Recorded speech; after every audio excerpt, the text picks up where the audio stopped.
Leonardo दी Caprio अयाशी का दूसरा नाम और दुनिया में फेमस है अपनी मूवी टाइटैनिक के लिए, पर यहाँ तक पहुँचने में बहुत लंबा सफर तय किया है। जन्म हुआ था 11 नवंबर 1974 को लॉस एंजलिस के कैलिफोर्निया में। माँ का नाम है एरमेलीन जो कि एक लीगल सेक्रेटरी थी। वहीं पिता जिनका नाम था जॉर्ज जो कि एक कॉमिक आर्टिस्ट और डिस्ट्रीब्यूटर थे। लियोनार्डो का नाम ऐसे ही नहीं रखा गया, उसके पीछे भी एक मजेदार कहानी है। एक दिन लियोनार्डो के माँ बाप इटली के फ्लोरेंस में उफिजी म्यूजियम में थे। उस समय लियोनार्डो अपनी माँ के पेट में था और माँ बाप लियोनार्डो दा विंची की पेंटिंग देख रहे थे। उसी वक्त लियोनार्डो ने अपनी माँ के पेट में लात मारी तो उस समय लियोनार्डो के माँ बाप समझ गए कि उनका बच्चा उनसे कुछ कहना चाहता है। वो था कि मेरा नाम लियोनार्डो रखो, पीछे चाहे जो मर्जी लगाओ पर आगे लियोनार्डो चाहिए। तब माँ बाप ने उसका नाम लियोनार्डो रख दिया। लियोनार्डो के पैदा होने के बाद एक बुरी चीज हुई, वो था लियोनार्डो के माँ बाप का डिवोर्स होना, क्योंकि लियोनार्डो के बाप को किसी और महिला से प्यार हो गया था। तो लियोनार्डो के पिता ने घर छोड़ दिया, पर उन्होंने एक कॉटेज ले लिया जहां वो अपनी नई वाइफ के साथ और बच्चे के साथ रहते थे। वहीं लियोनार्डो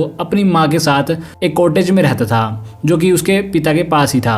आप कह सकते हैं कि वे अलग जरूर हुए थे पर साथ थे। पर बाद में लियोनार्डो उसकी माँ लॉस फेलिज में रहने लगे जो कि एक हिल साइड एरिया है। लियोनार्डो ने कहा कि मैं एक ऐसे पड़ोस में गरीबी में रहा हूँ जहाँ हिंसा, अपराध और वैश्यवृत्ति थी। लियोनार्डो बचपन में एक मरीन बायोलॉजिस्ट या एक एक्टर बनना चाहता था, फिर उसने एक्टिंग को चुना। कारण ये था कि उसे लोगों की नकल करना बहुत पसंद था और कलाकारों को देखना भी। तब उसने अपनी पढ़ाई छोड़ दी।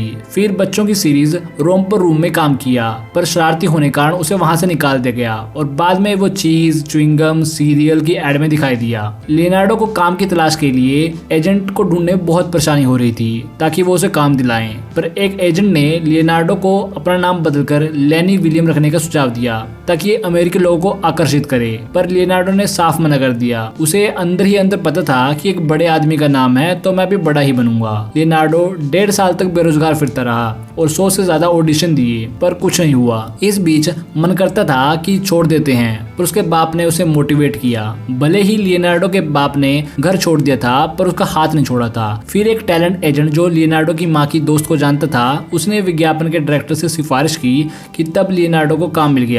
फिर 1991 में क्रिएटर्स 3 फिल्म में काम किया जिसमें उसने बेईमान मकान मालिक के बेटे का रोल निभाया था। वो मूवी फ्लॉप रही। फिर उसके बाद ग्रोइंग पेन की, वो भी फ्लॉप रही। फिर 1993 में दिस बॉय लाइफ की, जिससे लियोनार्डो को एक पहचान मिली। उसके बाद जॉनी डेप के साथ व्हाट ईटिंग गिलबर्ट ग्रेप की, जिसमें लियोनार्डो ने एक विकलांग भाई का रोल निभाया था, जिसके लिए उसने विकलांग बच्चों का अध्ययन किया कि वो कैसे जीते हैं। वो मूवी सफल रही। उस समय उम्र 19 साल थी और मूवी के लिए national board of review award और गोल्डन ग्लोब मिला।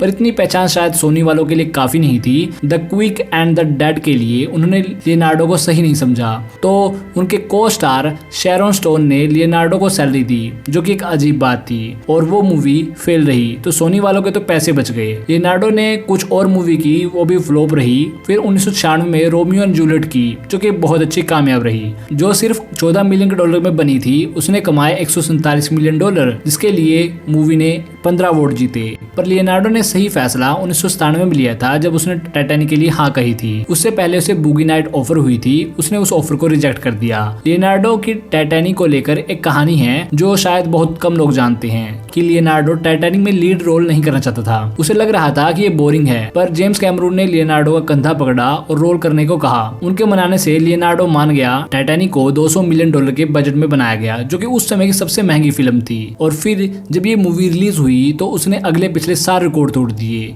इस मूवी ने 11 अकादमी अवार्ड जीते और लियोनार्डो को भी अवार्ड से सम्मानित किया गया। उस मूवी ने लियोनार्डो को इंटरनेशनल स्टार बना दिया, जो उसने शायद कभी सपने में सोचा नहीं था। अगर वो उस दिन वो उस मूवी को ना करता, शायद वो लंबा सफर उसे तय करना पड़ता। उस दिन के बाद लियोनार्डो ने अपनी मर्जी से फिल्में की। अगर आपको ऐसी वीडियो देखना पसंद है तो चैनल को सब्सक्राइब कर लो और बेल आइकन दबाना मत भूलना। और आप जाकर चैनल पर टॉम क्रूज और हेनरी कैविल की स्टोरी सुन सकते हो, आपको मजा आएगा। तो फिर मिलते हैं।